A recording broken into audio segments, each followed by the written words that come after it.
Disclaimer, इस channel पर प्रस्तुत सभी कहानियाँ, उपन्यास और पॉडकास्ट लेखक द्वारा लिखी गई मौलिक रचनाएं हैं। ये रचनाएं केवल मनोरंजन एवं शैक्षणिक उद्देश्य से प्रस्तुत की जाती हैं। इन कहानियों में दर्शाए गए सभी पात्र, घटनाएं और स्थान पूर्णतः काल्पनिक हैं। किसी भी वास्तविक व्यक्ति, जीवित या मृत, घटना, धर्म, जाति या समुदाय से इनका कोई जानबूझकर संबंध नहीं है। इस चैनल का उद्देश्य किसी भी व्यक्ति या वर्ग की भावनाओं को ठेस पहुंचाना नहीं है। यदि किसी सामग्री से किसी को आपत्ति हो, तो कृपया हमें सूचित करें, आवश्यक सुधार किया जाएगा। इस चैनल पर प्रस्तुत की जाने वाली ये कहानी, उपन्यास मेरे द्वारा लिखी नहीं गई है। ये रचना इसके मूल लेखक की है। किसी भी सवाल या सुझाव के लिए चैट सपोर्ट उपलब्ध है। लाउडस्पीकर नए स्टोरी अपडेट सबसे पहले पाने के लिए हमारा टेलीग्राम चैनल ज्वाइन करें। CH56 shadow clan. वैसे वामिका राजीव की सगी बेटी नहीं थी। राजीव तो अब तक पूर्ण रूप से कुंवारे ही थे। वो तो आज तक किसी महिला के पास भी नहीं गए। इससे पीछे क्या कारण था, ये तो सेक्ट लीडर राजीव को ही पता था। इसके पीछे हो सकता था कि कोई बड़ा कारण हो। वो अपनी जवानी में थे, वो स्पीति वैली के जंगल में गए थे। वो अभी हाल ही में अपने पिता के गुजर जाने के बाद सेक्ट लीडर बने थे। उन्हें वहां स्पीति वैली के जंगल में प्रैक्टिस करने के दौरान ही वामिका मिली थी। वो मात्र 2-3 महीने की एक नवजात बच्ची थी जब उन्हें मिली थी। उसे देख उनका दिल दया भाव से भर गया था। यहाँ इस बड़े से जंगल में एक छोटी नन्ही बच्ची का उन्हें मिलना, ये थोड़ा आश्चर्यजनक था, क्योंकि उन्होंने कभी ऐसा उम्मीद ही नहीं किया था। कौन ऐसा उम्मीद करता है कि उसे जंगल में एक नन्ही से जान मिल जाए। वो बहुत ही प्यारी थी। वो उन्हें देखकर हंस रही थी, जिससे तो उनको एक अलग ही अनुभूति हो रही थी, जिसे उन्होंने आज तक महसूस नहीं किया था। उन्हें गुस्सा भी आ रहा था कि एक नवजात बच्चे को कोई माता पिता ऐसे कैसे खतरनाक बीस्ट से भरे जंगल में छोड़कर जा सकते हैं। क्या उन्हें ये करते हुए अपने बच्चे पर थोड़ा सा भी दया नहीं आया? उनके हाथ नहीं कान पे इस छोटी बच्ची को ऐसे यहाँ छोड़ते हुए उन्होंने उसके माँ बाप का 2 दिनों तक इंतजार किया, लेकिन कोई नहीं आया। लेकिन उन्हें इस बात की भी हैरानी हो रही थी कि इन 2 दिनों में इस बच्ची ने एक बार भी नहीं रोया, और वो उसके शरीर से निकल रहे एनर्जी को महसूस जब करते हैं तो उन्हें काफी अजीब लगा और हैरानी भी हुई। वो 2-3 महीने की लड़की मार्शल लेवल 1 पर थी, जो कि आज तक उन्होंने ऐसा कभी सुना ही नहीं था कि कोई इतना छोटा होते हुए भी मार्शल लेवल 1 पर हो। वो उसे लेकर सेक्ट चले आए और उसका नाम उन्होंने वामिका रख दिया, और फिर उसकी देखभाल करना शुरू किया। वो बिल्कुल किसी पिता की तरह उसका ख्याल रखते थे। सभी को यही लग रहा था कि वो राजीव की ही बेटी है, क्योंकि वो वामिका को प्यार ही उतना दे रहे थे। वैसे वामिका को ये बात आज तक नहीं पता है कि राजीव उसके असली पिता हैं ही नहीं। ये बात सिर्फ राजीव और रंजीत के बीच ही है। वामिका ने अपनी माँ के बारे में जब भी राजीव से पूछा तो वो यही कह देते थे कि तुम्हारी माँ तुम्हें जन्म देते वक्त ही मर गई थी। वो जब और किसी से पूछती तो वो उसको कोई बहाना मार देते थे, क्योंकि सभी को ये लग रहा था कि राजीव की कोई सीक्रेट गर्लफ्रेंड थी जिससे कि वामिका पैदा हुई है, तो वो इस पर बात करने से डरते थे। Present time. राजीव सामने देखते हुए कहते हैं, मुझे भरोसा है वो यहाँ रहेगी तो सुरक्षित रहेगी और तेजी से पावरफुल बनेगी, और मुझे ये भी उम्मीद है कि किसी दिन तो उसके माता पिता उसे ढूंढते हुए जरूर आएंगे। और अगर वामिका को कुछ हो गया तो मैं उन्हें क्या मुंह दिखाऊंगा? रंजीत कहते हैं, वैसे तुम्हारी उम्मीद रखना तो ठीक है, लेकिन यह बात भी सही है कि अगर उन्हें वामिका की चिंता होती तो वो कब के आ चुके होते। राजीव कहते हैं, हाँ तुम्हारी बातों में तो दम है। मुझे उनका इंतजार नहीं करना चाहिए, लेकिन मुझे अपने पिता का फर्ज तो निभाना ही चाहिए। मैं वामिका को सुरक्षित रखना चाहता हूँ। राजीव आगे कहते हैं, अगर मुझे कुछ हो जाता है तो वामिका का ध्यान रखना। वो अभी छोटी है, देश दुनिया की समझ अभी उसमें नहीं है। रंजीत कहते हैं, अरे तुम ये कैसी बातें कर रहे हो? तुम्हें कुछ भी नहीं होने वाला है, और रही बात वामिका की तो वो यहाँ सुरक्षित है। यूज मेरे रहते कुछ नहीं होगा, वो भी तो मेरी बेटी जैसी ही है। राजीव कहते हैं, इस पर ज्यादा बहस करने का कोई मतलब नहीं है। दोनों अब चाय की चुस्की लेने लगते हैं। इधर अक्षत तो आराम से छांव में सो रहा था। उसका मुंह खुला हुआ था और लार टपक रहा था। वो अपने सपने में था। वो देख रहा था कि वो गोवा के एक बीच पर समुद्र के किनारे बैठा है, और उसके अगल बगल 2 लड़कियां उसको सनस्क्रीन लगा रही थीं। वो अब उन दोनों की तरफ देखता है तो उसके आंखों में चमक आ जाती है। दोनों ही लड़कियों ने 2 पीस स्विम सूट पहन रखा था। ये दोनों लड़कियां, एक वानी थी और एक वामिका। अक्षत के चेहरे पर ठरकी स्माइल थी। उसके मुंह से निकलता है, वाह, मैं तो स्वर्ग में पहुंच गया। ये कितना मजेदार है और कितना सुंदर भी। वो दोनों ही स्विम सूट में काफी ज्यादा हॉट लग रही थी। उनकी बॉडी उसमें काफी उभर कर आ रही थी, और जब वो अक्षत को टच करती तो अक्षत के बॉडी में कर्ट सा दौड़ जाता। उनके मुलायम हाथ ऐसा होने को मजबूर कर देती थी। अब अक्षत वानी को किस करने के लिए अपने चेहरे को उसके चेहरे की तरफ बढ़ाने लगता है। वानी भी आंखें बंद कर देती है। वो भी धीरे धीरे अपनी होठों को अक्षत के होठों के करीब लाने लगती है। कि तभी अचानक कुछ जोरदार गिरने की आवाज के कारण अक्षत चौंक कर उठ जाता है और उसके सीने से लिपटी श्वेता तो उछलकर दूर गिरती है। श्वेता भी सो गई थी। वो अब अपने मास्टर को ऐसे अचानक से उठा देख घूरने लगती है। अक्षत आसपास देखता है तो उसे समझ आता है कि ये कोई गोवा का बीच नहीं है, वो तो इस दुनिया के एक जंगल में है, और वो जो भी देख रहा था वो सब तो उसका सिर्फ सपना था। अक्षत गुस्से से बड़बड़ाता है, आखिर किस साले की हिम्मत हो गई मुझे डिस्टर्ब करने की। अरे यार, कम से कम एक किस तो होने दिया होता। एक तो असल जिंदगी में किसी लड़की को किस नहीं कर पाया, कम से कम अपने सपने में ही करने देते यार। मेरा तो सपने में भी कोई किस नहीं होने देता। अक्षत का चेहरा गिर गया था। अक्षत काफी दुखी हो गया था, ठीक वैसे ही जैसे किसी बच्चे से उसकी टॉफी छीन लेने पर होता है। अक्षत तो बेचारा सिंगल, अब उसे भी किसी गर्लफ्रेंड की जरूरत थी जो उसे प्यार करें और वो भी उसे प्यार करें। लेकिन अभी भी बेचारा सिंगल था। उसकी गर्लफ्रेंड वाणी बनने वाली थी कि वो पता नहीं कहाँ चली गई। अब वो बेचारा सपने में ही किस करके अपने आप को संतुष्टि दिला रहा था, लेकिन यहाँ पर भी कोई ना कोई डिस्टर्ब कर ही देता है उसे, तो उसे गुस्सा लगा तो स्वाभाविक था। सच में नहीं तो सपने में होने देते, इससे किसी का क्या ही बिगड़ जाता। उसका दर्द तो सिर्फ सिंगल लड़के ही समझ सकते थे, जो एक किस के लिए काफी दिनों से भूखे हों। वो मुंह से निकले लार को साफ करता है और इधर उधर देखता है। जब उसे कुछ दिखाई नहीं देता तो वो बड़बड़ाता है, लगता है कि यह सिर्फ ऐसे ही था, कुछ भी नहीं हुआ, फालतू में ही मेरा इतना कीमती सपना बेकार हो गया। श्वेता को कुछ महसूस होता है, उसे यहाँ के एनर्जी में कुछ हलचल महसूस हो रही थी। तभी उसे किसी की खतरनाक एनर्जी महसूस होती है। वो तुरंत ही सावधान हो जाती है। वो धीरे से कहती है, संत लेवल 8 का कोई कल्टीवेटर है, लेकिन वो यहाँ क्या कर रहा है? कहीं वो मास्टर को परेशान करने तो नहीं आया है? श्वेता को वो एनर्जी धीरे धीरे और ज्यादा महसूस होती जा रही थी। इसका मतलब था कि वो पास आते जा रहा है। श्वेता बड़बड़ाती है, संत लेवल 8 हुआ तो क्या हुआ? मेरे आगे तो वो कुछ भी नहीं है। संत लेवल 8 में कल्टीवेटर की पावर इतनी हो जाती है कि वो नागपुर जैसे एक बड़े देश को एक ही झटके में खत्म कर सकता है। इसलिए श्वेता थोड़ा हैरान थी कि इतना पावरफुल कल्टीवेटर यहाँ क्या कर रहा है। वो अब तैयार थी, अब कुछ होता है तो वो संभाल सके, लेकिन तभी उसकी आंखें बड़ी हो जाती है। वो इस एनर्जी को महसूस करके शॉक हो गई थी। उससे मुंह से निकलता है, शैडो क्लैन का member. Shadow clan chef continent के पावरफुल क्लैन और वंश में से एक, यहाँ से लाखों किलोमीटर दूर एक आइलैंड पर है। शैडो क्लैन के लोग बहुत ही खतरनाक होते हैं, उनकी पावर बहुत ही ज्यादा है। उनकी सबसे बड़ी खासियत उनके चारों ओर घूम रही उनकी काली एनर्जी, जिसकी मदद से वो चाहे जहां बैटल में पहुंच जाते हैं। वो कब अपने दुश्मन के पीछे आ जाते हैं पता ही नहीं चलता, कब धुंध बनकर गायब हो जाते हैं पता नहीं चलता। बीस्ट ग्रुप के राजा खटक सियांग बीस्ट को भड़काने वाला उसका सीनियर जो था, जिसका नाम धुंधकारी था, वो भी शैडो क्लैन से ही है। श्वेता को इससे डर नहीं लग रहा था कि वो संत लेवल 8 पर है। उसे डर इस बात का था कि शैडो क्लैन वाले अपनी परछाई का यूज करते हैं। उसे तो पता भी नहीं चलेगा कि वो असली व्यक्ति से लड़ रही है या फिर परछाई से, और वो उसकी पावर देखकर भाग जाएगा और जाकर शैडो क्लैन को बता देगा। यहाँ तक तो ठीक था, लेकिन शैडो क्लैन वाले अपना बदला लेने के लिए एंशिएंट स्पाइडर क्लैन पर हमला कर देंगे, जिससे कि उसके क्लैन वाले खत्म हो सकते हैं। श्वेता तो इसी क्लैन से है, और वो ऐसा कभी नहीं चाहती थी। भले ही उसके 20 भाई बहन हो और उसकी कोई इतना केयर न करता हो, लेकिन उसे हमेशा अपने क्लैन से सम्मान और प्यार मिला था, और वो है तो उसके अपने ही। तो वो अपने एक गलती के कारण कैसे अपने पूरे क्लैन को खत्म होने दे सकती है? शैडो क्लैन उसके एंशिएंट स्पाइडर क्लैन से कई गुना ज्यादा पावरफुल है। अक्षत ने तो फिर से अपनी आंखें बंद कर ली थी। वो अब फिर से उस सपने को देखना चाहता था, लेकिन अब तो उसे नींद ही नहीं आ रही थी। उसे गुस्सा आ रहा था, उसका इतना ज्यादा कीमती सपना जो बर्बाद हो गया था। लेकिन तभी उसे हल्की सी दर्द भरी कहरने की आवाज आती है। वो फिर से उठकर खड़ा हो जाता है। श्वेता सोचती है, क्या मास्टर खुद कुछ करने वाले हैं? अक्षत अब इधर उधर उस आवाज की तरफ बढ़ने लगता है, लेकिन तभी उसे हवा में एक ठंडक महसूस होती है। ऐसा लग रहा था कि जैसे कि हवा बर्फीले इलाके से आ रही हो। वो सोचता है, अरे ये क्या यहाँ आसपास ओले पड़ रहे हैं? जो इतनी ठंडी हवाएं हैं यहाँ पर।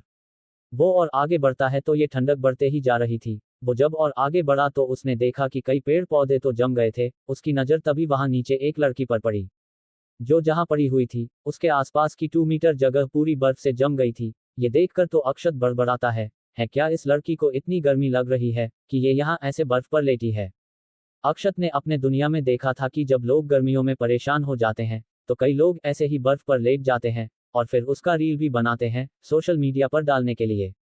पर इसे देखकर अक्षत को नहीं लग रहा था कि ये ऐसा कुछ कर रही होगी। आखिर यहाँ कोई मोबाइल फोन और कैमरा थोड़ी है। तभी वो ध्यान से देखता है तो उसे दिखाई देता है कि उस लड़की की होठों के बगल से खून आ रहा था और उसकी हालत ऐसी हो रखी थी कि मानो वो बहुत ही घायल हो।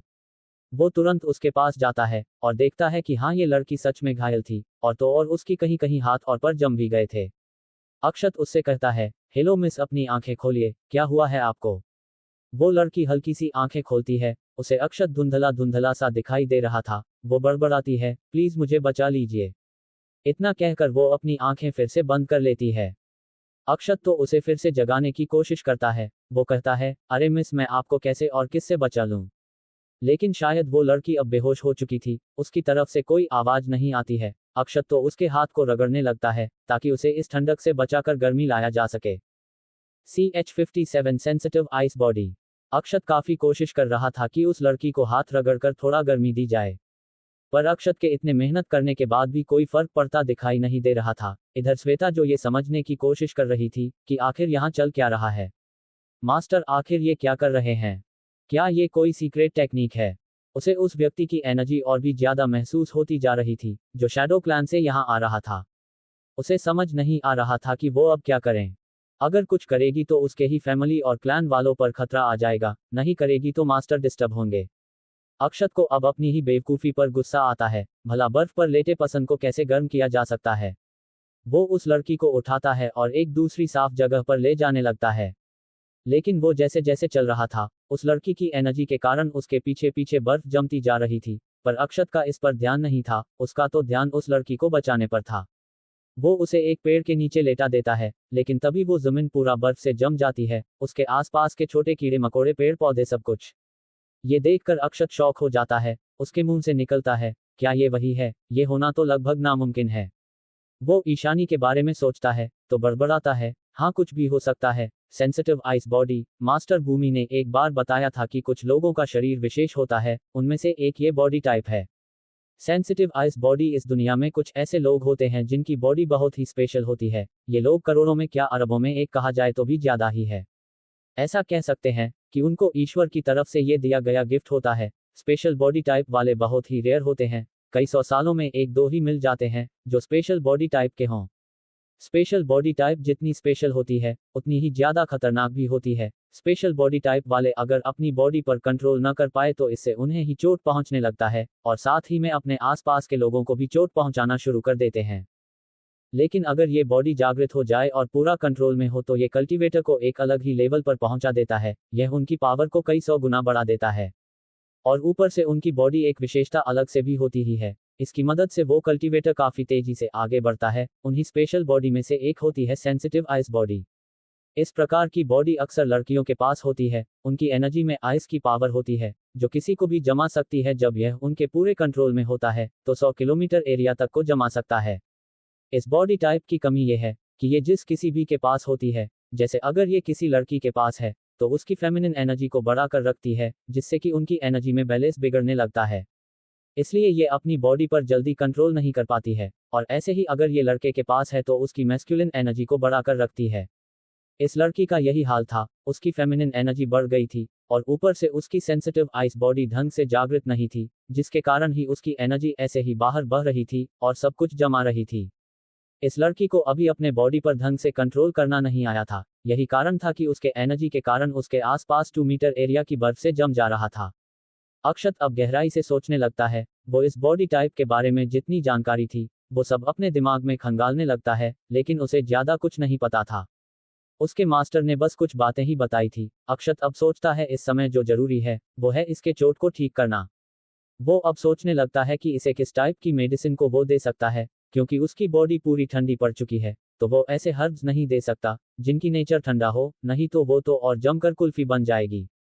इधर बेचारी श्वेता जो उस लड़की के एनर्जी के कारण जमने लगती है, पर अक्षत पर इसका कोई फर्क नहीं पड़ा था। अक्षत जल्दी से कुछ पिल अपने पास से निकालता है और वो आसपास देखने लगता है कि उसे कुछ ऐसी हर्ब मिल जाए जो वो ले सके। तभी उसकी नज़र एक जलती सूर्य डंडी फूल पर पड़ती है। एक हर्ब का नेचर गर्म होता है। वो बिना देर किए झट से उसे उखाड़ लेता है और फिर उसे अपने पिल के साथ मिक्स करने लगता है। वो फिर एक नया पिल तैयार करके उस लड़की को खिलाने लगता है।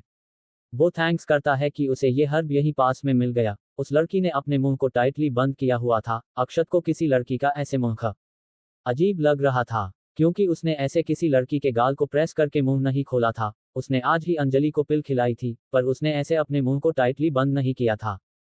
पर इस वक्त उसे जो जरूरी था वो उसे करना था। वो उस पिल को उसके मुंह में डाल देता है। उसके मुंह में वह पिल जाते ही अपना असर दिखाना शुरू करती है। उसके शरीर में अब गर्मी का एहसास हो रहा था। इधर श्वेता जो थोड़ी दूरी पर खड़ी थी, लेकिन उस लड़की की एनर्जी ने श्वेता पर थोड़ा प्रभाव डाल दिया था। उसकी एनर्जी की ठंडक श्वेता के शरीर में पहुंच गई थी। वो बड़बड़ाती है, ये किसी जहर से कम नहीं है, बिल्कुल उसी की तरह मेरे शरीर में फैल रही है। वो उस आइस एनर्जी को बाहर करने की कोशिश करने लगती है, क्योंकि अगर यह एनर्जी उसके दिल तक पहुंच गई तो वो तो जम ही जाएगी। वैसे भी ये उसके नाड़ियों को जमा ही रहा था। श्वेता के मुंह से निकलता है, सच में ये स्पेशल बॉडी टाइप वाले बड़े ही खतरनाक होते हैं, यहाँ तक कि इनकी एनर्जी का छोटा सा कण भी। तभी एक काफी डरावनी आवाज आती है, तुम क्या उसे बचाने की कोशिश कर रहे हो? अक्षत इस आवाज से चौंक जाता है। वो गुस्से से कहता है, अबे कौन है बे, जो साला मुझे डिस्टर्ब कर रहा है? दिख नहीं रहा है कि मैं कुछ कर रहा हूँ? वो जैसे ही ये कहते हुए पीछे मुड़ता है तो बाकी की बातें तो उसके मुंह में ही अटक जाती है। सामने हवा में एक काली धुंध में काले कपड़े में काफी डरावना दिख रहा आदमी था, जिसका चेहरा भी ढका हुआ था। अक्षत अगर इस दुनिया के बारे में न जान रहा होता तो उसे ये भूत ही लगता, आखिर वो दिख भी तो ऐसे ही रहा था। अक्षत की तो अब फट रही थी। वो हकलाते हुए कहता है, तुम कौन हो? अक्षत अपने डॉक्टरी के काम में इतना बिजी था कि उसे यह आवाज सुनकर गुस्सा आ गया था, पर उसे क्या पता था कि ये किसी बड़े कल्टीवेटर की आवाज है। अक्षत कहता है, सॉरी, गलती से जबान फिसल गया। श्वेता जिसे समझ नहीं आ रहा था कि वो इस टाइम क्या करें। फिर उसने सोचा कि वो कुछ नहीं करेगी, वो सिर्फ मास्टर को देखेगी कि मास्टर क्या करते हैं। वो शैडो कल्टीवेटर कहता है, एक मामूली इंसान की यह औकात कि वो मुझसे ऐसी बात करेगा। तुम्हें तो मैं बाद में देख लूंगा, पहले तो मुझे इस लड़की से निपटना है। लड़की का सुनकर तो अक्षत उस लड़की की तरफ देखने लगता है। उसे उस लड़की की आवाज उसके मन में फिर से सुनाई देती है, मुझे बचा लीजिए प्लीज। यही आवाज अक्षत के दिमाग में गूंजने लगी थी। वो सोचता है, मैं इस लड़की को नहीं बचा सकता हूँ, यह मेरे पावर से बाहर है। मेरे बस में सिर्फ तुम्हारा इलाज करना था, वो मैंने लगभग कर ही दिया है, अब तुम्हें बचाना मेरे बस का नहीं है। एक कल्टीवेटर से लड़ना मेरे जैसे मामूली इंसान की बस की बात नहीं है। मैं तो उसके आगे बस चींटी मात्र हूँ, मुझे तो वो जब चाहे तब कुचल देखा। अक्षत उसके चेहरे को देखने लगता है। उसने अब तक इस लड़की पर ध्यान नहीं दिया था। वो लड़की काफी ज्यादा खूबसूरत लग रही थी। उसके हल्के गुलाबी होंठ तो बहुत ही सुंदर थे। उसने पूरा सफेद रंग का ड्रेस पहन रखा था, जिसमें वह किसी आइस क्वीन की तरह लग रही थी, जो आराम फरमा रही हो। अक्षत का चेहरा तो हल्का हल्का उसकी खूबसूरती देखकर लाल हो रख गया था। उसका दिल भी काफी तेजी से धक धक करने लगा था। वो अपने आप को समझाता है, अरे अक्षत, तेरा दिल कैसे हर किसी खूबसूरत लड़की को देखकर धड़कने लगता है? तेरा दिल सिर्फ और सिर्फ मिस वानी, मिस वामिका और मिस कीर्ति के लिए ही धड़कना चाहिए। अक्षत तो अब और भी कंफ्यूज, उसका दिमाग ये क्या उससे कह रहा है। पर अब तो अक्षत के दिमाग ने खुरापात सोचना शुरू कर दिया था कि अगर वो इस लड़की को बचा लेगा तो ये लड़की जरूर उसके प्यार में गिर जाएगी, और फिर वो उसकी गर्लफ्रेंड बन जाएगी। उसके बाद मजे ही मजे। उसकी मुंह से आवाज, हंसने की हल्की आवाज आती है, ही। लेकिन तभी उसका ये सपना टूट जाता है। उसे याद आता है कि उसके सामने तो एक बहुत ही पावरफुल कल्टीवेटर है, जो शायद संत लेवल पर है, तभी तो वो हवा में उड़ पा रहा है। अक्षत तब अपना सिर हिलाता है। वो शैडो कल्टीवेटर उसे ऐसे खड़ा देख, सिर हिलाता देख समझने की कोशिश कर रहा था कि आखिर ये लड़का कर क्या रहा है। इसे तो मुझसे झुक झुक कर माफी मांगनी चाहिए थी और अपनी जान की भीख मांगनी चाहिए थी, लेकिन ये तो कुछ और ही खिचड़ी पका रहा है। अक्षत उस लड़की के कमर पर एक तलवार देखता है। वो उस तलवार को निकाल कर खड़ा हो जाता है, बिल्कुल किसी सैनिक की तरह, एकदम से सावधान, लड़ने के लिए तैयार। वो बड़बड़ता है, तुम जैसी खूबसूरत नहीं, तुम जैसी हॉट, अरे नहीं, मुझे क्या बोलना चाहिए, हाँ, तुम जैसी परेशान लड़की की मदद अक्षत जरूर करेगा। उसके मन में चल रहा था कि तुम जैसी खूबसूरत आइस क्वीन के लिए तो मैं मरने को भी तैयार हूँ, वैसे भी एक बार तो ऐसे ही मर चुका हूँ। वो अब अपने अंदर हिम्मत लाते हुए उस तलवार को आगे करके कहता है, ओए तुम मेरे रहते इस लड़की को छू भी नहीं सकते हो। उस लड़की को यह आवाज सुनाई देती, वो हल्के से अपनी आंखें खोलती। उसे सामने कोई हैंडसम लड़का तलवार लिए खड़ा दिखाई दिया, जो उसको प्रोटेक्ट करने की कोशिश कर रहा था। वो कुछ बोलने की कोशिश करती कि उसकी आंखें फिर से बंद हो जाती है। वो शैडो कल्टीवेटर तो अक्षत को ऐसे देखने लगता है मानो उसने किसी जोकर को देख लिया। मतलब अब एक मामूली इंसान को उससे लड़ने की हिम्मत हो गई है और वो धमकी भी दे रहा है। लेकिन तभी अक्षत की नजर अपने हाथ में लिए तलवार पर पड़ती है। उस पर क्रैक आ गए थे और वो तुरंत ही टूट कर टुकड़े टुकड़े हो जाती है। अक्षत कंफ्यूज, वो अपना सिर खुजाते हुए कहता है, होरे ये क्या हुआ? नोट: मैंने ये स्टोरी मूल रूप से कॉमेडी, एक्शन और मिस्ट्री पर लिखी है, तो मेन कैरेक्टर अक्षत की एक से अधिक गर्लफ्रेंड होंगी। अगर ये किसी को ये नहीं पसंद है तो इसका जवाब तो मैं भी नहीं दे सकता, और ये इस दुनिया से दूर दूर तक संबंध नहीं रखता तो वहां कुछ भी हो सकता है क्योंकि ये बस कल्पना मात्र ही है। Thanks a lot all readers. CH58 is Akshat in danger. Akshat के उस तलवार को हाथ में लेते ही वो टूटकर बिखर गया। अक्षत तो उसे कंफ्यूज होकर देखते ही रह गया कि आखिर यह ऐसे क्यों टूट गई। क्या ये इतनी कमजोर थी? इतने कमजोर हथियार से मैं क्या ही लड़ पाऊंगा? इस लड़की को कोई अच्छा मजबूत हथियार नहीं मिला क्या? ऐसा अक्षत सोच रहा था। और वो शैडो कल्टीवेटर देखकर हंसने लगा कि एक टूटी फूटी तलवार से एक मामूली सा इंसान उससे लड़ने चला था। अरे उससे तो उसके बराबर के कल्टीवेटर तक नहीं लड़ सकते हैं। वो शैडो क्लैन से है, जिनकी टेक्निक बहुत ही अलग और पावरफुल होती हैं। शैडो क्लैन के सभी मेंबर ही बहुत ज्यादा पावरफुल होते हैं, तभी तो उनसे कई क्लैन और सेक्ट वाले डरते हैं। अक्षत सोचता है जरूर इस कल्टीवेटर ने ही इस लड़की की तलवार को तोड़ दिया। बेचारी का इतना अच्छा तलवार तोड़ दिया, इसे तो शर्म भी नहीं आ रही है कि किसी लड़की चीजों को ऐसी तोड़ते हुए, बेशर्म कहीं का। अगर उस शैडो कल्टीवेटर को पता चलता कि अक्षत उसके बारे में क्या सोचा रहा है, वो तो अपने बाल ही नोच लेता। अरे उसे क्या जरूरत है इस मामूली सी तलवार को तोड़ने की, और वो कब बेशर्म हो गया? तुम बेशर्म हो, तुम्हारा पूरा खानदान बेशर्म। ऐसा ही वो जवाब देता। अक्षत सोच रहा था कि उस तलवार के टूटने में सामने हवा में खड़े शैडो कल्टीवेटर का ही हाथ है, लेकिन अक्षत के हाथों में ये तलवार उसके ही कारण टूट गई थी। भला एक नॉर्मल सी तलवार उसके पावर को कैसे झेल पाती? अक्षत पीछे मुड़कर उस लड़की को देखता है। वो सोचता है, हे भगवान, अब मैं क्या करूं? एक तो मेरी पहले से ही फटी पड़ी है, ऊपर से ये तलवार भी टूट गई। मैंने सोचा था कि कम से कम कोई हथियार रहेगा तो शायद कुछ देर तो और जिंदा रह पाऊंगा, पर अब तो लग रहा है कि आज मैं यहीं मरने वाला हूं। ये जिंदगी भी अब जाने वाली है। मेरी तो कोई विश भी पूरी नहीं हुई, कोई गर्लफ्रेंड तक नहीं बना पाया, और किस और शादी की तो बात ही अलग है। वो उसे लड़की की खूबसूरती देखता है तो उसमें जोश आ जाता है। फिर सोचता, तलवार ही तो टूटी है, मेरी हिम्मत थोड़ी टूटी है। अरे गर्लफ्रेंड अगले जन्म में तो पक्का मिल ही जाएगी। इस जन्म में कम से कम किसी खूबसूरत लड़की को प्रोटेक्ट करूंगा तो शायद अगले जन्म में खूबसूरत लड़की ही मिले। अपने जीते जी तो मैं इस लड़की को कुछ नहीं होने देने वाला। अक्षत उस शैडो कल्टीवेटर से कहता है, क्या तुम कुछ देर रुक सकते हो? मैं थोड़ा अपने लिए कुछ ढूंढ लूं। वो उसकी बात भी नहीं सुनता और अपने बैग में कुछ ढूंढने लगता है। वो शैडो कल्टीवेटर उसे गुस्से से घूरने लगता है। उसके दिमाग अब गुस्से से जैसे फटने वाला था। वो यहाँ अपना काम जल्द से जल्द पूरा करने आया था और ये उसे रुकने को कह रहा था। क्या यहाँ कोई खेल चल रहा था कि हथियार टूटने पर अपोनेंट को दूसरे हथियार देने के लिए टाइम दिया जाए? ये खेल नहीं, बैटल है, यहाँ ऐसा कुछ नहीं होता। वो बड़बड़ता है, इस जैसे मामूली से इंसान की इतनी हिम्मत की मुझे ऑर्डर दे रहा है, मेरी बेइज्जती कर रहा है। अरे मैं शैडो क्लैन से हूँ, डरो मुझसे जैसा कि सभी लोग डरते हैं। हमारे आगे तो अच्छे कल्टीवेटर झुक जाते हैं, और ये एक मामूली इंसान इतनी हिम्मत कर रहा है। अब तो ये कुत्ते की मौत मरेगा, ऐसे मारा जाएगा कि इसकी लाश तक इसके फैमिली वाले नहीं पा सकेंगे। इतना कहकर वो उसके ऊपर अपना एनर्जी प्रेशर डालने लगता है, पर जैसा कि अक्षत से उम्मीद थी, उसे उसके एनर्जी प्रेशर से घंटा फर्क पड़ रहा था। उसे तो कोई प्रेशर ही महसूस नहीं हो रहा था। वो शैडो कल्टीवेटर हैरान हो जाता है। उसे तो अब अपने आप पर ही शक होने लगा कि वो सच में संत लेवल 8 का कल्टीवेटर ही है ना। अगर है तो इस मामूली इंसान पर उसके एनर्जी प्रेशर का कोई फर्क क्यों नहीं पड़ रहा है? उसके मुंह से निकलता है, ऐसा कैसे हो सकता है?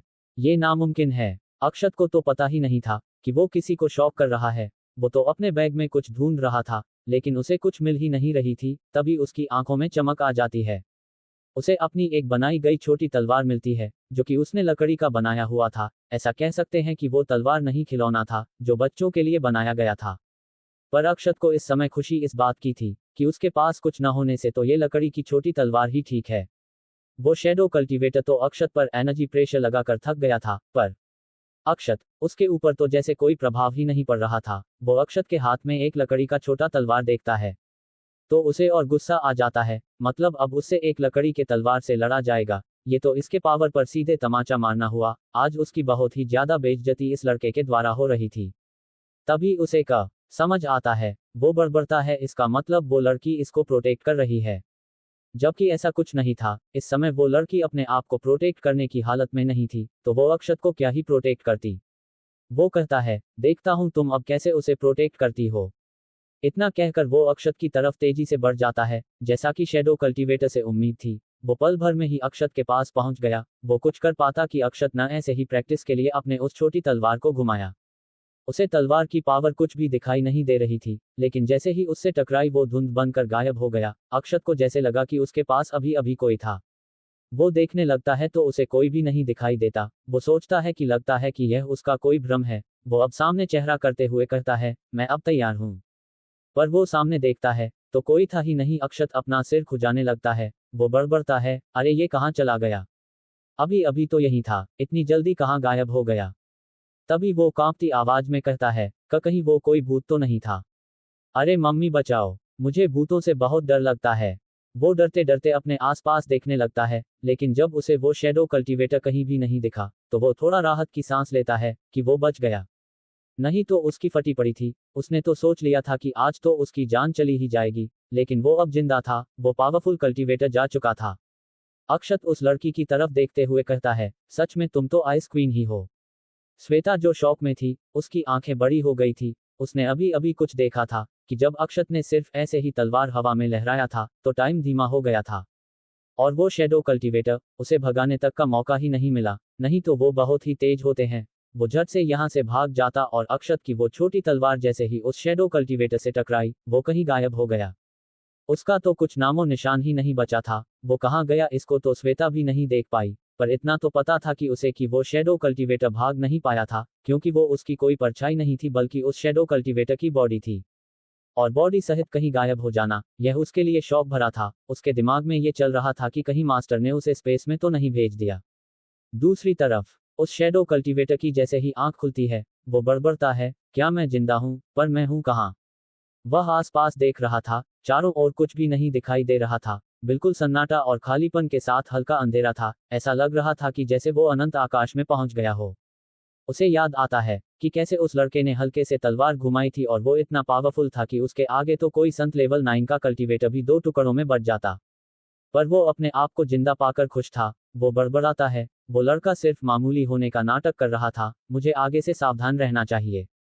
वो अब आगे चलने लगता है और समझने की कोशिश करने लगता है कि वो है कहाँ। काफी देर चलने पर उसे एक चमकता हुआ कुछ दिखाई दिया। वो उसी की तरफ काफी तेजी से आगे बढ़ने लगता है। अब उसे कुछ फील होने लगता है। वो जैसे ही उस चमकते हुए चीज के पास पहुंचता है तो उसकी आंखें बड़ी हो जाती है। उसका चेहरा शौक की वजह से ऐसा हो गया था कि मानो उसने भूत देख लिया। उसके मुंह से निकलता है, क्या यह आत्मिक क्षेत्र है? यह नहीं हो सकता है। भला किसी का इतना बड़ा आत्मिक क्षेत्र कैसे हो सकता है? ऐसा तो आत्मज्ञानियों का भी नहीं होता। पर फिर ये क्या है? वो तो लड़खड़ा कर नीचे गिर जाता है। वो चमकने वाली चीज अक्षत की आत्मा थी। वो ऊपर आंखें बंद करके तैर रही थी। उस शैडो कल्टीवेटर को शौक तो लगना ही था। आज तक उसने इतने बड़े आत्मिक क्षेत्र के बारे में कभी नहीं सुना था और ना ही कभी देखा था।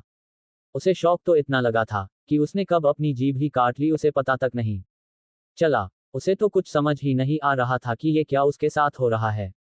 लेकिन जल्द ही वो अपने आप को संभाल लेता है। वो एक संत लेवल 8 का कल्टीवेटर है और ऊपर से शैडो क्लैन से है, तो उसे ऐसी सिचुएशन में संभालना आता था।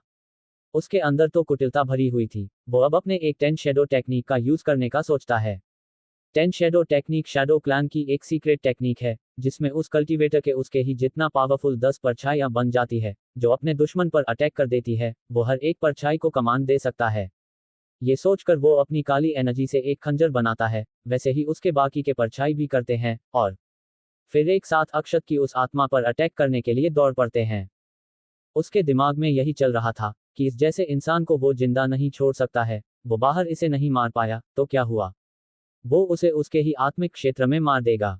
वैसे किसी के आत्मिक क्षेत्र में ऐसा करना नामुमकिन होता जब आत्मा जगी हुई होती है, पर अक्षत की आत्मा ने तो अपनी आंखें बंद कर रखी थी। ऐसा लग रहा था कि जैसे वो यहाँ आराम कर रही हो। तो उस शैडो कल्टीवेटर को मौका मिल गया था इसका फायदा उठाने का, और इसके अलावा यहाँ से बाहर निकलने का उसके पास और कोई चारा भी नहीं था। वो तब तक बाहर नहीं निकल सकता है जब तक कि वो उसके आत्मा को खत्म ना कर दे, या फिर अक्षत खुद ही उसे बाहर कर दे। और एक और तरीका था, अगर उसकी भी आत्मिक क्षेत्र अक्षत के आत्मिक क्षेत्र से बड़ी और पावरफुल हो। पर यहाँ उसकी आत्मिक क्षेत्र तो बस 2 मीटर की ही थी, तो वो कैसे यहाँ से निकल सकता था? और अक्षत तो उसे निकलेगा नहीं, तो बचा इसके आत्मा को ही खत्म करने का। वो सभी परछाइयां और वो शैडो कल्टीवेटर अक्षत की आत्मा के पास पहुंच ही गए थे। वो बस अटैक कराने ही वाले थे कि उसके सारे परछाई जलकर खत्म हो जाते हैं। और एक काफी डरावनी और सख्त आवाज आती है, तुम्हारी इतनी हिम्मत? CH-59 first case. वो शैडो कल्टीवेटर अक्षत की आत्मा को बस खत्म ही करने वाला था कि तभी उसके सभी परछाइयां जलकर खत्म हो जाती है और उसके ऊपर एक भयानक प्रेशर पड़ने लगता है। वो घुटने पर आ जाता है। एनर्जी प्रेशर तो इतना ज्यादा था कि ऐसा लग रहा था कि उसके सभी हड्डियां चकनाचूर हो जाएंगी। उसके दिमाग के परखच्चे उड़ गए थे कि अक्षत की आत्मा तो अब भी आंखें बंद करके ऊपर है। एक आवाज आती है, तुम्हारी इतनी हिम्मत कि उसे मारने की कोशिश कर रहे हो, तुम्हारी इतनी जुर्रत, लगता है अपनी औकात भूल गए हो।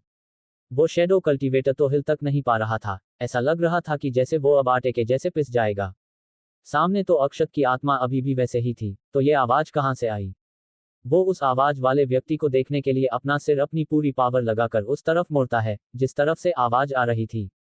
तो उसके रोंगटे खड़े हो जाते हैं, उसके हाथ पैर अपने आप ही कांप रहे थे, उसकी आंखों से खून आने लगता है, सामने अंधेरे से दो लाल चमकती आंखें बाहर आ रही थी।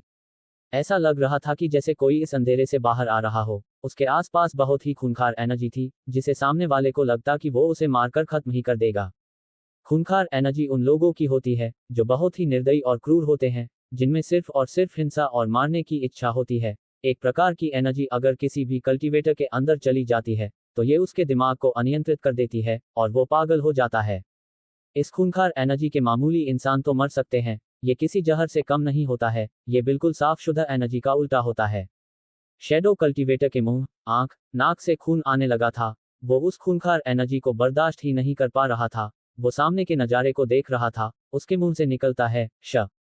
वो और कुछ बोल पाता कि उसकी पूरी बॉडी के साथ साथ उसकी आत्मा भी धूल बन गई और उसकी सारी एनर्जी अक्षत की आत्मा ने सोख लिया। इसी के साथ वो शैडो कल्टीवेटर का काम खत्म हो चुका था।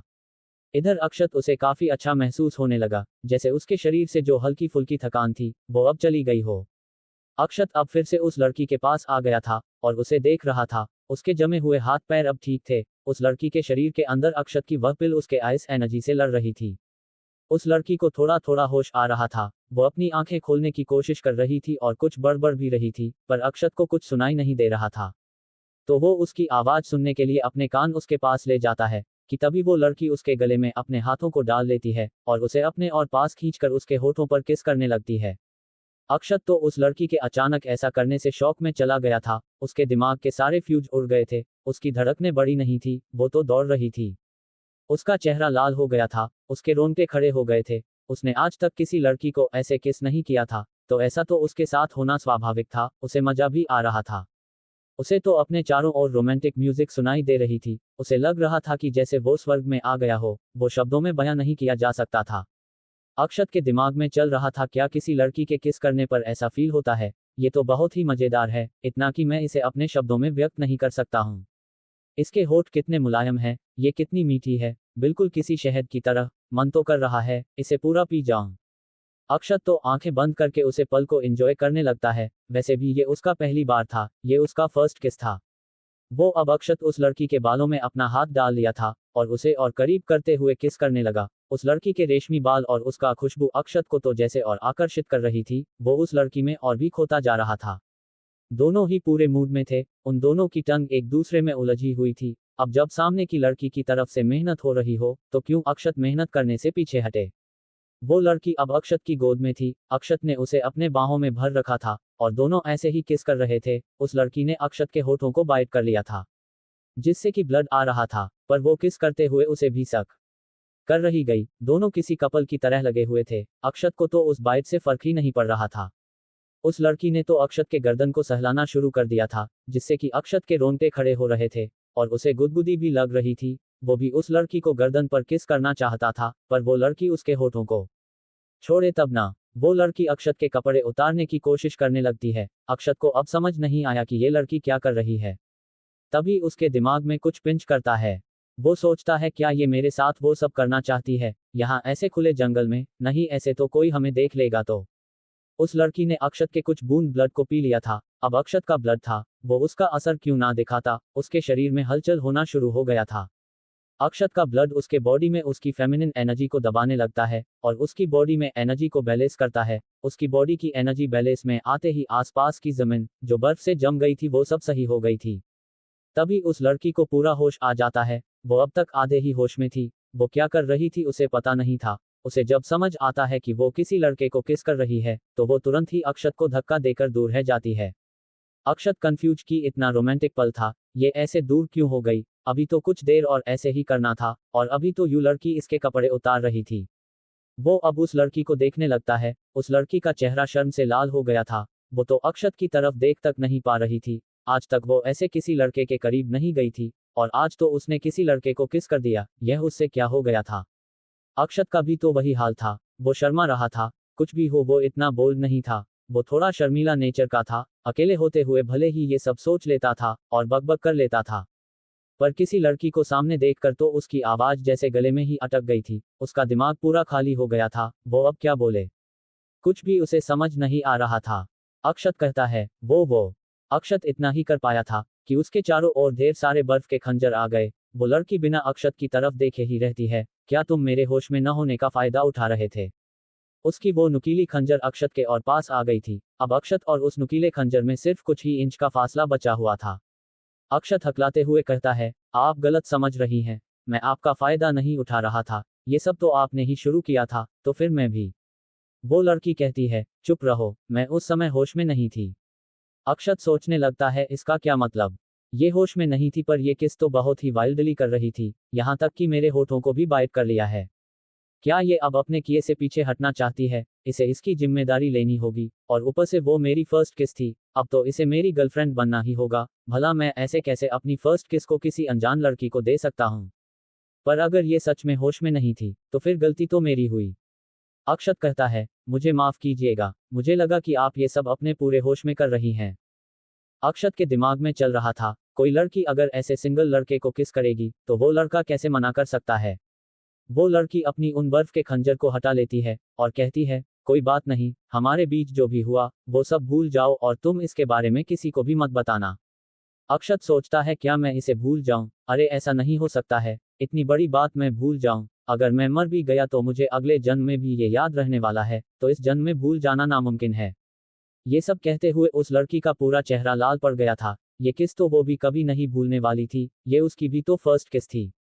वो अब ये देखना चाहती थी कि जिसने उसकी फर्स्ट किस ली है, उसका चेहरा कैसा है।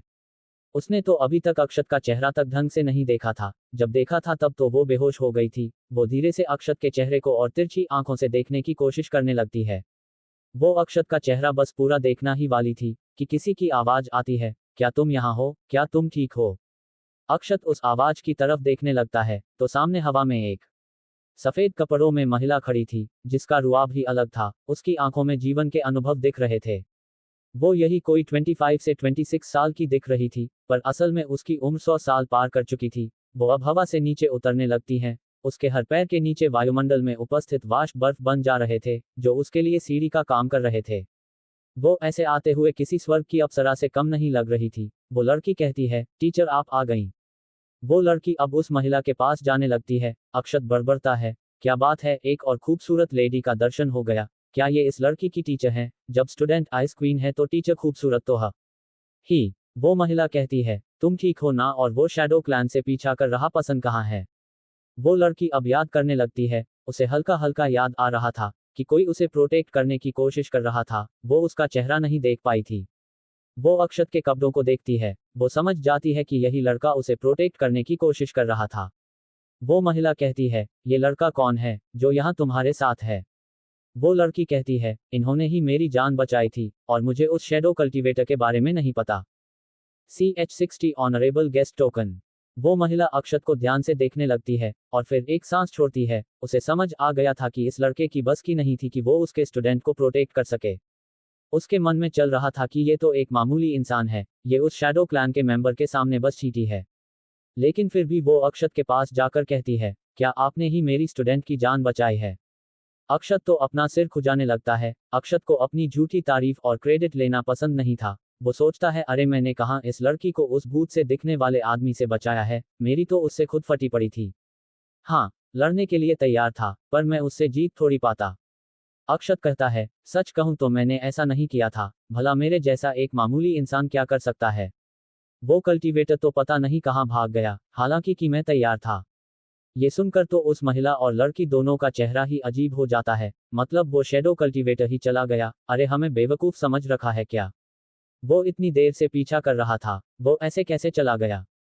जरूर ये झूठ बोल रहा होगा। दरअसल वो शैडो कल्टीवेटर उस लड़की को मारने की कोशिश कर रहा था, क्योंकि शैडो क्लैन वाले उसे खतरे के तौर पर देख रहे थे, और शैडो क्लैन वाले खतरे को मिटाना अच्छे से जानते थे। वो लड़की तो बेचारी अपनी जान बचाते यहाँ तक भाग आई, उसने अपनी पावर का काफी यूज किया, अपने सेंसिटिव आइस बॉडी की पावर को भी, तभी तो वो उस संत लेवल 8 के कल्टीवेटर से इतने समय तक बच पाई थी। उसको जैसे ही मौका मिला था तो उसने अपनी टीचर को कॉल टोकन से मैसेज भेज दिया था। अक्षत कहता है, मैंने तो बस उनकी चोट ठीक की थी।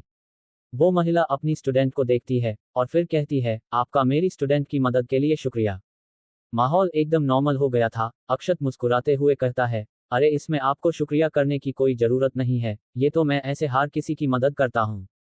ये बात सुनकर तो उस लड़की के दिमाग में अक्षत के किस करने का सीन चलने लगता है। वो सोचती है, क्या ये ऐसे सबकी मदद करता है। अक्षत उस महिला से कहता है, वैसे आप तो बिल्कुल उनकी बड़ी बहन लगती है, आप बहुत ही खूबसूरत हैं। अक्षत ने आज एक लड़की को किस किया था तो अब उसमें थोड़ी हिम्मत आ गई थी, तो वो थोड़ा तो मीठी मीठी बात कर ही सकता था। उसने सोच लिया था कि वो अब अपने में धीरे धीरे बदलाव लाएगा। वो महिला अपनी खूबसूरती की प्रशंसा सुनकर ब्लश करने लगती है। वो अपने बालों को पीछे करते हुए कहती है, क्या सच में मैं इतनी खूबसूरत दिखती हूँ। अपनी टीचर को ऐसे शर्माते देख तो वो लड़की शॉक हो जाती है। आज तक उसने अपनी टीचर को ऐसे शर्माते नहीं देखा था। उसकी टीचर हमेशा से ही बहुत ही कोल्ड बिहेवियर वाली थी, वो तो ज्यादा किसी से बात भी नहीं करती थी। लोग चाहे उनकी कितनी भी प्रशंसा करते हो, पर वो किसी को भाव तक नहीं देती थी। पर वो आज क्या देख रही है, उसकी टीचर शर्मा रही हैं, बस कुछ मीठी मीठी बात सुनकर। आखिर टीचर को हो क्या गया है? क्या इन्हें अपनी खूबसूरती की प्रशंसा सुनना इतना पसंद है? पहले पता होता तो वो खुद ही अपने टीचर की खूबसूरती की प्रशंसा कर देती। उसकी टीचर तो अक्षत को शर्माते हुए देख रही थी। वो अपनी टीचर की ऐसी हरकत देख तो उसका तो मन कर रहा था कि वो अपना सिर कहाँ ठोकर मार ले। उसकी टीचर उसके उम्र के लड़के को लाइन मार रही थी। अक्षत कहता है, हाँ हाँ, आप तो बिल्कुल अपनी स्टूडेंट से 2-3 साल ही बड़ी दिखती है बस। वो महिला तो अब और भी ज्यादा शर्माने लगती हैं। वो कहती हैं, तुम तो बहुत ही अच्छे लड़के हो, वैसे मैं अभी जवान ही हूँ, मेरी तो उम्र अभी बस 102 साल ही हुई है। ये सुनकर तो अक्षत के होश ही उड़ गए। क्या ये 102 साल की है और ये जवान है? अरे बुढ़ी हो गई हो तुम, और अगर तुम जवान हो तब तो मैं अभी बच्चा हूँ। अक्षत अपना सिर हिलाता है। वो जानता था कि इस दुनिया में उम्र का कोई औसत नहीं है। कई कल्टीवेटर तो 500 साल और 1000 सालों तक जीते हैं। जो जितना पावरफुल हो जाता है वो उतना ही उम्र तक जीता है। एक यह भी कारण था कि अक्षत कल्टीवेटर बनना चाहता था, क्योंकि तब वो अपनी उम्र बढ़ा सकता था। उसकी दुनिया पृथ्वी पर तो लोगों की औसत उम्र कम होती जा रही थी। लोग मुश्किल से 80 साल तक ही जी पाते थे। पर यहाँ तो अपनी उम्र को सब बढ़ाते जा रहे थे, कोई रोक टोक नहीं। वो महिला अक्षत से काफी खुश थी। वो कहती है, वैसे लड़के तुम्हारा नाम क्या है? अक्षत कहता है, मेरा नाम अक्षत सिंह है। वो महिला कुछ सोचती है और फिर अक्षत को गले से लगा लेती है। अक्षत तो उसके ऐसा करने से चौंक जाता है। वो अक्षत के पीठ को हल्के से थपथ पाती है। फिर वो महिला उसे एक टोकन देते हुए कहती है, ये हमारे ग्लेशियर कोर्ट वैली का स्पेशल टोकन है, इसे अपने पास रखना। तुम हमारे ग्लेशियर कोर्ट वैली के हॉनरेबल गेस्ट हो। तुम्हारी मदद को हमारा ग्लेशियर कोर्ट वैली कभी नहीं भूल सकती है, तुमने जो मदद की है। अक्षत कहता है, अरे इसकी क्या जरूरत है, मैंने इतनी भी बड़ी मदद नहीं की थी। वो महिला कहती है, यह मैं आपको देना चाहती हूँ तो रख लीजिए। ठीक है, अच्छा तो मैं चलती हूँ। इतना कहकर वो अपनी स्टूडेंट को लेकर हवा में उड़ जाती है। उस लड़की का दिल अब जोर जोर से धड़क रहा था। उसे ऐसा लग रहा था कि जैसे वो कुछ भूल रही हो।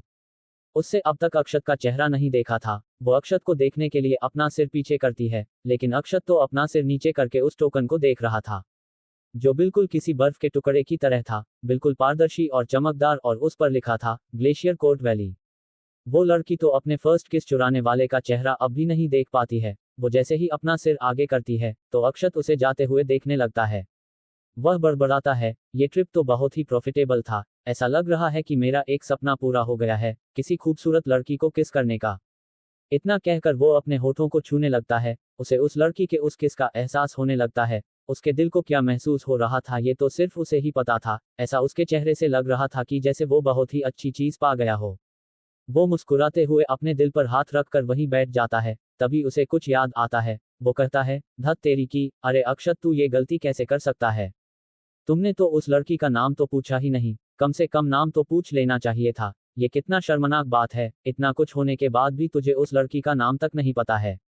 अक्षत का तो चेहरा ही गिर जाता है, लेकिन उसे कुछ याद आता है जिससे उसके चेहरे पर मुस्कान आ जाती है। वो कहता है, कोई बात नहीं अक्षत, ये तो पता है ना कि वो ग्लेशियर कोर्ट वैली से है, बस और क्या चाहिए। अरे हाँ, याद आया, ग्लेशियर कोर्ट वैली में तो सिर्फ लड़कियां ही हैं, वहां ज्वाइन होने के लिए तुम्हें लड़की होना अनिवार्य है, पर मैं तो लड़का हूं, मुझे तो अंदर भी नहीं जाने देंगे। तभी वो हाथ में लिए गए टोकन को देखता है और कहता है, अब चाबी मेरे पास है, तो मैं चिंता किस बात का कर रहा हूँ, एक दिन मैं जरूर वहां जाऊंगा, तुम बस इंतजार करना मेरा। मिस वाणी के बाद तो मैं तुम्हारे पास ही आऊंगा। ये सब देखकर तो जल रहा था कोई बहुत ही, श्वेता उसका तो मन कर रहा था कि वो उसे लड़की को खत्म कर दे, भला उसके मास्टर को कोई उसके ही सामने ऐसे कैसे किस कर सकता था। वो अपने मास्टर को किसी और का होते नहीं देख पा रही थी, उसे तो वाणी से भी जलन होती थी, लेकिन फिर उसने मान लिया था कि वाणी भी और वो भी, दोनों मास्टर की गर्लफ्रेंड बनेंगी। पर अब तो एक और आ गई, उसके मास्टर को उससे चुराने के लिए। ये भला उससे कैसे बर्दाश्त होता, वो तो सामने अक्षत था, नहीं तो वो उसको पक्का खत्म कर देती, आखिर जलन होती ही है ऐसी। वैसे उसे बेचारी को पूरा इग्नोर किया गया, किसी का भी ध्यान उस पर नहीं गया। खैर अगर उसने अपनी एनर्जी रिलीज किया होता तो सबको पता चल जाता है। अक्षत को घर भी तो शाम होने से पहले पहुंचना था, तभी उसे याद आता है कि वो तो श्वेता को भूल रहा है। वो आसपास देखता है तो श्वेता नीचे पड़ी थी, वो अक्षत से नाराज थी। अक्षत को क्या पता था कि वो नाराज है। वो उसे हाथ में ले लेता है और उसके सिर को अपनी उंगली से सहलाने लगता है, तो श्वेता की सारी नाराजगी खत्म हो गई। वो तो बस अब आंखें बंद करके अक्षत के सहलाने का मजा ले रही थी। वो प्यार की भूखी है, उसे प्यार मिल रहा है। इधर दूसरी तरफ वो लड़की अपने टीचर को देखती है, उसकी टीचर के चेहरे पर कोई भी एक्सप्रेशन नहीं था। वो कहती है, टीचर आपने उस लड़के को और ऑनरेबल गेस्ट का टोकन क्यों दिया? ऐसे तो आज तक किसी को भी नहीं दिया था, सिर्फ एक छोटी सी मदद के लिए। उसकी टीचर ग्लेशियर कोर्ट वैली की हेड थी और उन्होंने एक ऐसे लड़के को ग्लेशियर कोर्ट वैली का ऑनरेबल गेस्ट का टोकन दे दिया जिसे वो इतने अच्छे से जानती तक नहीं थी।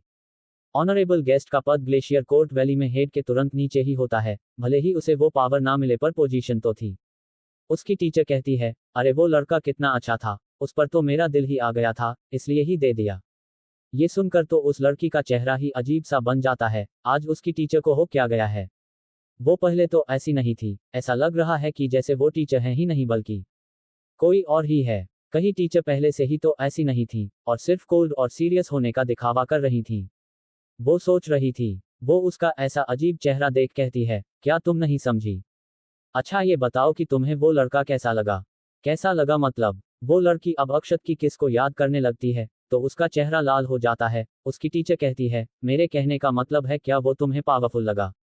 वो लड़की कहती है, नहीं, वो तो एक नॉर्मल इंसान था, उसने खुद ही ये कहा था। उसकी टीचर कहती है, यही तो तुम नहीं समझी, उसने अपनी पावर को छुपा कर रखा था। वो लड़की कहती है, पर कैसे? मुझे तो कुछ महसूस ही नहीं हुआ। Like, subscribe, and turn on notifications for RK Novels Podcast.